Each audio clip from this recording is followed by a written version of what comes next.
শাসক দলের অন্দরে অশান্তি মতবিরোধ রাজ্যে নতুন ঘটনা নয়। এবার প্রকাশ্যে প্রধান উপপ্রধানের মনোমালিন্য। মুর্শিদাবাদের বড়োয়া ব্লকের পাঁচথুপি গ্রাম পঞ্চায়েতে গ্রাম পঞ্চায়েতের প্রধান কেশবচন্দ্র সাহার বিরুদ্ধে চূড়ান্ত অভব্যতার আচরণ। বলা ভালো, পঞ্চায়েত প্রধানের বেয়াদপির শিকার উপপ্রধান শেখ মনোয়ার হোসেন। তার দাবি, সম্প্রতি মদ্যপ অবস্থায় কার্যালয়ে এসে উপপ্রধানের নেমপ্লেট ছুঁড়ে ফেলে দেন, এমনকি শেখ মনোয়ার হোসেনের চেয়ার সরিয়ে দেন বারান্দায়। কিন্তু অশোভনীয় আচরণের কারণ কি? উপপ্রধানের বিস্ফোরক দাবি, কাটমানি নিতে প্রধানকে বাধা দেওয়ায় এই হেনস্থা। মদ্যপ অবস্থায় এসে আমার নেম প্লেটটা ভেঙে ফেলেছেন, যেটা সরকার গত 16 তারিখে উনি মদ্যপ অবস্থায় এসে আমার চেয়ারটাকে বাইরে বের করে ভাঙার চেষ্টা করেন। এমনটা করার একটাই কারণ, যেহেতু আমি কাটমানির বিরোধিতা করেছি। আমাদের প্রধান কাটমানি খেতে চাইছেন।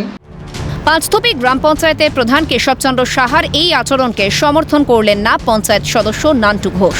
তার স্পষ্ট জবাব, দলের তরফে অভিযুক্ত প্রধানের এহেন আচরণ সমর্থনযোগ্য নয়। প্রথম থেকেই পাঁচথুপি গ্রাম পঞ্চায়েতের দপ্তরে একই ঘরে প্রধান উপপ্রধান বসেন। সেই পরিস্থিতিতে এমন আচরণ একেবারেই কাম্য নয়। কিন্তু এখন যেটা বের করে দেওয়া হয়েছে, এটার জন্য এটা অসাংবিধানিক কাজ বলে আমাদের মনে হয়। এটা করা উচিত নয়। তার চেয়ারটা এমনিতেই আমাদের পঞ্চায়েত ছোট জায়গায়, একটা ঘরেই আমাদের প্রধান উপপ্রধান দীর্ঘদিন ধরে বসে আসছে, আমরা দেখে আসছি।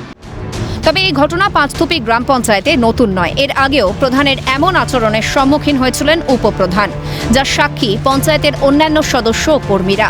প্রধানের বেপরোয়া জবাব, আমি আমার ঘরে কাউকে বসতে দিতে চাই না। তিনি আরও বলেন যে বসের ঘরে বসই বসে, দ্বিতীয় কোনো ব্যক্তি নয়।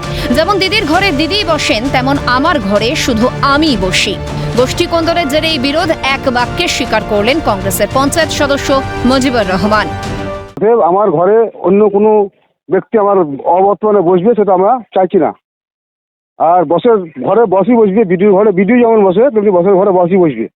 কয়েক বছর হয়ে গেল ও প্রধান উপপ্রধান একই ঘরের মধ্যেই বসেন, ঠিক আছে? তো সেহেতু ওনার চেয়ারটা বের করে নেম প্লেটটা ভেঙে দেয়া, এটা অন্যায়। আমার মনে হচ্ছে এটা সম্পূর্ণভাবে একটা গোষ্ঠী কোন্দলের ব্যাপার। তবে দলগত বিরোধ থাকলেও জনকল্যাণের ঊর্ধ্বে নয় কোন্দল বিষয়টা। বুঝলে আসন্ন বিধানসভা নির্বাচনেই দলের মঙ্গল, তা বলাই বাহুল্য। ভিক্টর বন্দ্যোপাধ্যায়ের রিপোর্ট, ক্যালকাটা নিউজ।